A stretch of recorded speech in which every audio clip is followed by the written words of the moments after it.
नमस्कार दोस्तों, आपने पादप कोशिका के बारे में विस्तृत जानकारी प्राप्त कर ली है। अब समय आ गया है कि हम इस चैप्टर से संबंधित कुछ प्रश्नों का डिस्कशन करें। हमने इस वीडियो में पादप कोशिका के बारे में महत्वपूर्ण 25 बहुविकल्पीय प्रश्न छांटे हैं जो क्रॉप फिजियोलॉजी कोर्स के अलावा विभिन्न तरह की कॉम्पिटिटिव एग्जाम्स के लिए भी उपयोगी साबित होंगे, मुझे ऐसी आशा है। तो हम शुरू करते हैं। पहला क्वेश्चन है, कोशिका की खोज किसने की थी? ऑप्शंस हैं रॉबर्ट हुक, कॉलिकर, रॉबर्ट ब्राउन या बेंडन। सही आंसर है इसका रॉबर्ट हुक। जी हाँ दोस्तों, रॉबर्ट हुक ने 1665 में कोशिका की खोज की थी और इसे सेल CELL नाम दिया था। दूसरे ऑप्शंस की अगर हम बात करते हैं तो कॉलिकर ने 1843 में साइटोप्लाज्म की खोज की थी और रॉबर्ट ब्राउन ने 1831 में केंद्रक की खोज की थी। इसी तरह बेंडर ने भी सेंट्रोमियर की खोज की थी। ये तीनों ही बहुत ही इंपॉर्टेंट कोशिकांग हैं। अगला क्वेश्चन है, जंतु कोशिका और पादप कोशिका में क्या अंतर है? और इसके ऑप्शंस हैं केंद्रक, राइबोसोम्स, कोशिका भित्ति या माइटोकॉन्ड्रिया। इन चारों में से कौन सा कोशिकांग केवल पादप कोशिका में ही पाया जाता है? सही आंसर है इसका कोशिका भित्ति। जी हाँ दोस्तों, कोशिका भित्ति और क्लोरोप्लास्ट यानी हरित लवक दो ऐसे पादप अंग हैं जो केवल पादप कोशिका में ही पाए जाते हैं। अगला क्वेश्चन है, कोशिका सिद्धांत यानी सेल थ्योरी किसने प्रतिपादित किया था? अपने पास ऑप्शंस हैं सिंगर और निकोलसन, ल्यूवेनहॉक, स्लाइडेन एंड स्वेन या फिर स्टीवार्ट। सोचिए, सही आंसर है इसका स्लाइडेन एंड स्वान। दोस्तों, ये दोनों ही जर्मन वैज्ञानिक थे। स्लाइडेन ने जंतु कोशिका पर स्टडी की थी और स्वान ने पादप कोशिका पर स्टडी की थी। दोनों ने ये पाया कि सेल का जो ग्रोथ मैकेनिज्म होता है वो सेम होता है, इसलिए इन्होंने मिलकर एक सिद्धांत प्रतिपादित किया जिसका नाम है कोशिका सिद्धांत या सेल थ्योरी। दूसरे ऑप्शंस की अगर हम बात करते हैं तो सिंगल और निकोलसन ने 1974 में फ्लूइड मोजेक मॉडल दिया था मेम्ब्रेन का, सेल मेम्ब्रेन का। इसी तरह ल्यूवेनहॉक ने 1670 में जीवित कोशिका का अध्ययन किया था। दोस्तों, यह सोचने वाली बात यह है कि 1665 में रॉबर्ट हुक ने डेड कोशिका यानी मृत कोशिका का अध्ययन किया था, जबकि ल्यूवेनहॉक ने 5 साल बाद 1670 में जीवित कोशिका का अध्ययन किया था। तो इस ढंग का अगर प्रश्न है तो आपको चीज़ें क्लियर होनी चाहिए। अगला क्वेश्चन है, पादप कोशिका का सबसे बड़ा अंग कौन सा है? ऑप्शंस हैं केंद्रक, माइटोकॉन्ड्रिया, अंतःपरवीय जालिका या फिर रिक्तिका। सही ऑप्शन है इसका रिक्तिका।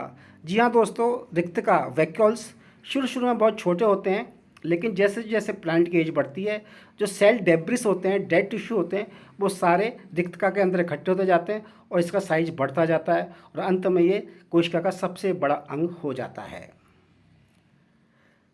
प्रोटोप्लाज्म शब्द किसने दिया था? प्रोटोप्लाज्म आप जानते हैं सेल का लिक्विड पार्ट होता है। ऑप्शंस हैं बेंडा, वॉन मोल, हेस्टिन या फिर पुरकिंजे। सही आंसर है इसका पुरकिंजे। जी हाँ दोस्तों, पुरकिंजे ने ही प्रोटोप्लाज्म शब्द दिया था। बेंडा की अगर बात करते हैं, इन्होंने माइटोकॉन्ड्रिया नाम दिया था। ध्यान रखना, बेंडा माइटोकॉन्ड्रिया की खोज अल्टमैन ने की थी और इसका नाम बायोप्लास्ट दिया था, लेकिन बाद में बेंडा ने इसे माइटोकॉन्ड्रिया कहा, जिसे वैज्ञानिकों ने एक्सेप्ट किया। इसी तरह बॉन मोल का जो कंट्रीब्यूशन है, उन्होंने माइटोसिस यानी समसूत्री विभाजन की खोज की थी। हेस्टिन ने कोशिका भित्ति यानी सेल वॉल की खोज की थी। कोशिका की मध्य लेमेला यानी मिडिल लेमेला किसकी बनी होती है? लिग्निन की, कैल्शियम पैक्टेट की या फिर सेल्यूलोज की? सही आंसर है इसका कैल्शियम पैक्टेट। क्यों सही आंसर है? देखो, कोशिका का जो सेल वॉल होती है उसके 3 पार्ट होते हैं, प्राथमिक भित्ति, द्वितीयक भित्ति और मध्य पटल का यानी मिडिल लेमेला। प्राथमिक भित्ति सेल्यूलोज और हेमीसेल्यूलोज की बनी होती है, जबकि द्वितीयक भित्ति सेल्यूलोज और लिग्निन की बनी होती है। और जो मध्य पटल का होती है वो कैल्शियम और मैग्नीशियम पैक्टेट की बनी होती है। तो यहाँ बेस्ट ऑप्शन जो है वो है कैल्शियम पैक्टेट।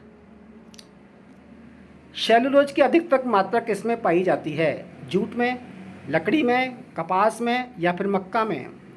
सही आंसर है इसका कपास।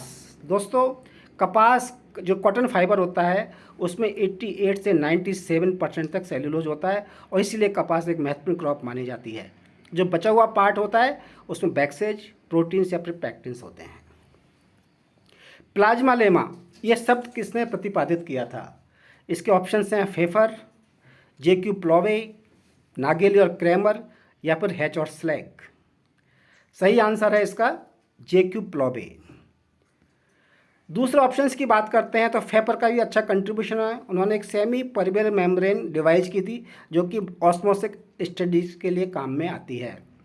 नागेली और क्रेमर की हम बात करते हैं, उन्होंने प्लाज्मा मेम्ब्रेन शब्द दिया था, जबकि प्लोवे ने प्लाज्मा लेमा शब्द दिया था। दोनों एक ही चीज़ें हैं लेकिन नामकरण अलग अलग वैज्ञानिकों ने किया था, तो ये याद रखने वाली बात है।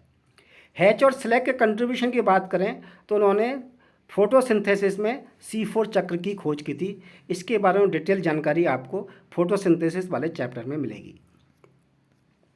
कोशिका झिल्ली का यूनिट मेम्ब्रेन मॉडल किसने प्रस्तावित किया था? दोस्तों पिछले क्वेश्चन में मैंने बताया था कि मेम्ब्रेन के कई मॉडल्स हैं।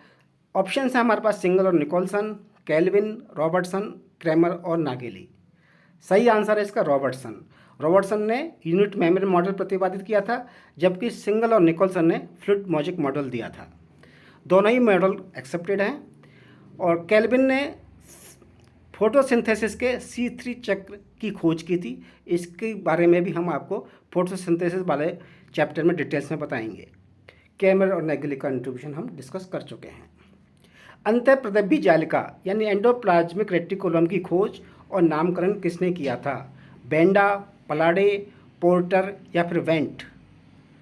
सही आंसर है इसका पोर्टर। बेंडा ने माइटोकॉन्ड्रिया का नाम दिया, हम बता चुके हैं।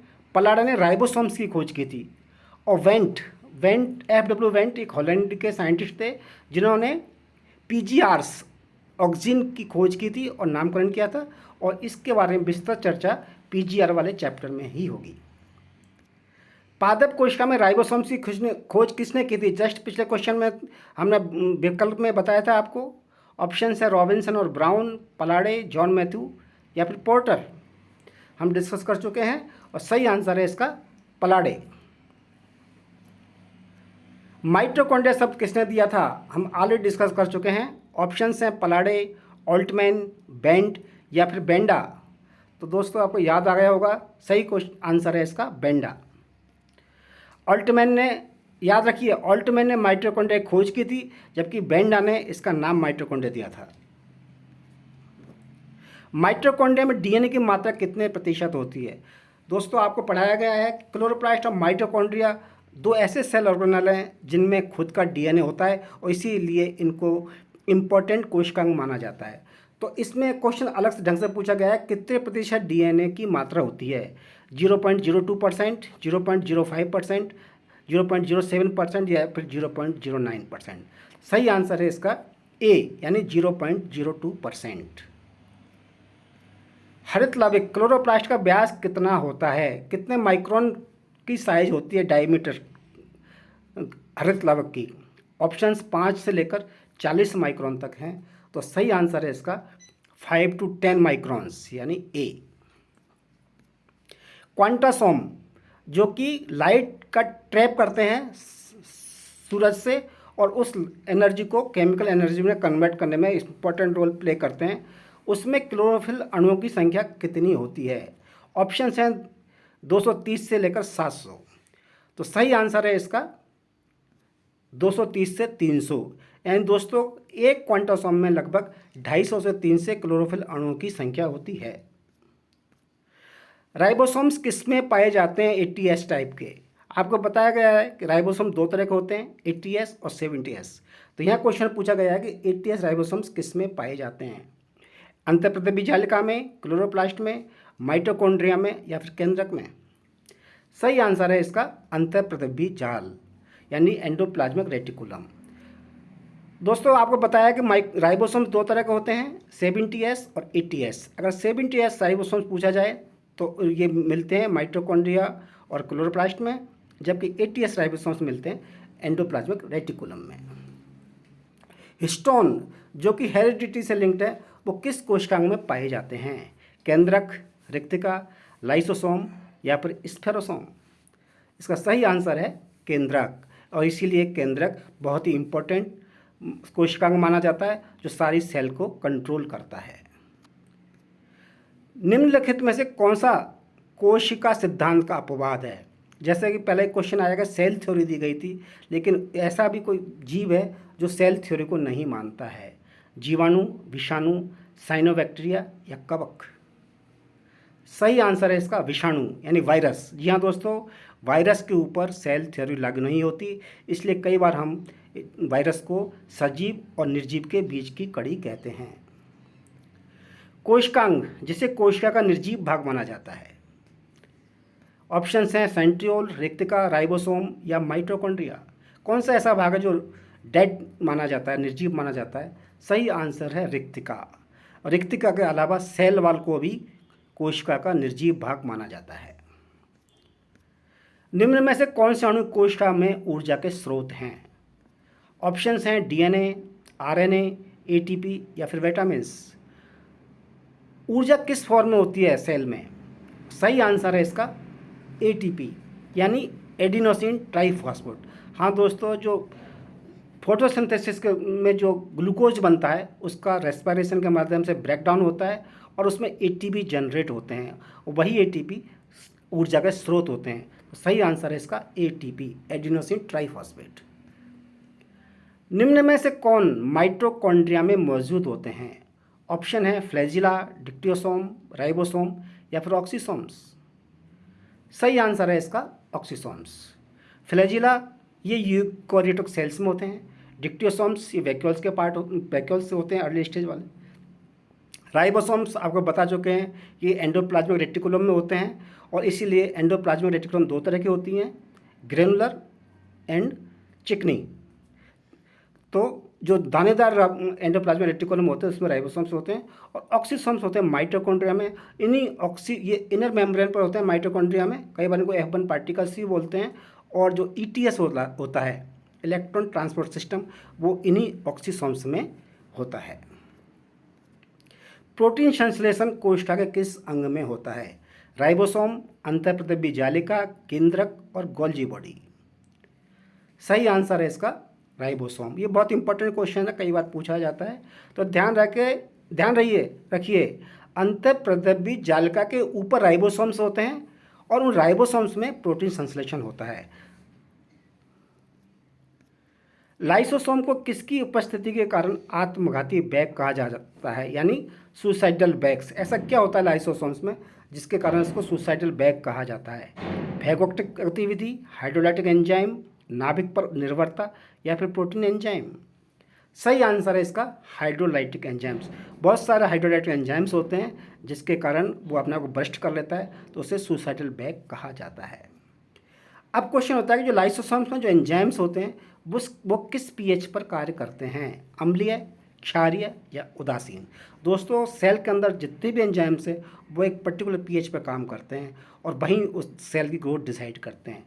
तो लाइसोसोम्स के एंजाइम्स की अगर बात करते हैं तो इनके लिए एसिडिक यानी अम्लीय पीएच की ज़रूरत होती है, तभी ये सुसाइडल बैग का काम करते हैं। और अंतिम क्वेश्चन है कि परऑक्सीसोम्स जो कि सिंगल न्यूक्लियर मेम्ब्रेन वाले सेल ऑर्गेनल हैं, उनमें कौन सी प्रक्रिया संपन्न होती है? ये बहुत बढ़िया क्वेश्चन है, और कई बार बड़े कंपटीशन में भी ये पूछा जाता है। ऑप्शंस हैं प्रकाश संश्लेषण, प्रकाश श्वसन, ग्लाइकोलाइसिस या प्रोटीन संश्लेषण।